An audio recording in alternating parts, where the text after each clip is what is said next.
Eh bien, bonsoir à tous. Je viens de regarder Hereditary et putain, c'est flippant. Alors, c'est pas tellement flippant, mais c'est le terme exact, je dirais, c'est disturbing. C'est vraiment perturbant, voilà, c'est le mot. C'est très, très, très perturbant. Il démarre doucement, le film. On va dire qu'il fait 2h07, je crois. La première heure, c'est un peu mou, mais on se prend quand même dans l'histoire et on a envie de savoir ce qui va se passer avec les personnages, tout ça. Grosso modo, il y a la mère de cette femme qui décède et donc elle récupère des affaires et puis elle lit une note de sa mère qui nous met en fait tout de suite dans l'ambiance. Euh, Elle est désolée de ce qu'elle a fait, enfin de ce qu'elle a pu faire ou pas faire. Elle est désolée de lui donner en héritage, d'où le titre, euh, quelque chose, on ne sait pas encore quoi. On se doute, mais on ne sait pas encore quoi.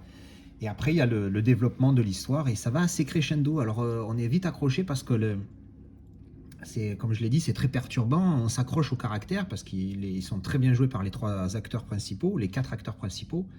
Donc c'est un couple, l'homme, la femme et ses deux enfants. Donc un jeune adolescent qui doit avoir entre, on va dire, une quinzaine d'années et une plus jeune qui a 13 ans. Et en fait, oui, c'est assez flippant parce que la plus jeune, elle a un comportement très bizarre. Elle est extrêmement bien jouée par l'actrice, je ne connais pas son nom, mais elle est, waouh, elle est flippante. Donc on est pris par cette histoire et on voit qu'elle est perturbée mentalement, on ne sait pas ce qu'elle a, et puis à un moment donné, il lui arrive un accident, et après, toute l'histoire part de là. Donc je ne vais pas en dire plus, parce qu'après, c'est un big spoil. Donc je vais juste vous dire que si vous aimez les films un petit peu...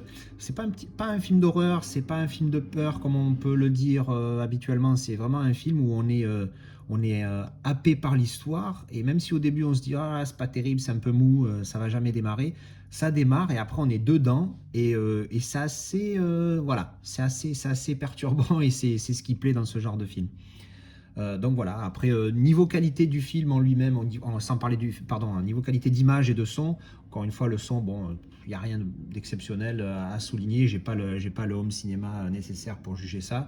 Qualité d'image, il est très bon, c'est un bon 9 sur 10 au niveau de l'image. Le film, j'hésite entre lui. C'est plus un 7, c'est presque. Je pense que ça va être un 8 sur 10 parce que il est quand même pas mal. J'ai bien aimé. La fin, après, on n'aime pas, hein. Il faut bien que ça se finisse à un moment donné, mais il faut bien une fin. Moi, j'ai bien aimé. J'ai dit, bon, allez, pourquoi pas. Disons que par rapport à tout le film, la fin m'a un chouïa déçu, mais ça reste ok, c'est correct. Donc bon, voilà, c'est un film que je recommande, à chaud, petit avis à chaud après la fin du film. Le générique vient juste de se terminer pendant que je fais cette vidéo. Donc voilà, donc je vous conseille, si vous aimez ce genre de film, pour vous mettre un petit peu dans l'ambiance, un petit peu perturbante, un petit peu flippante, ça peut être pas mal. Voilà, merci.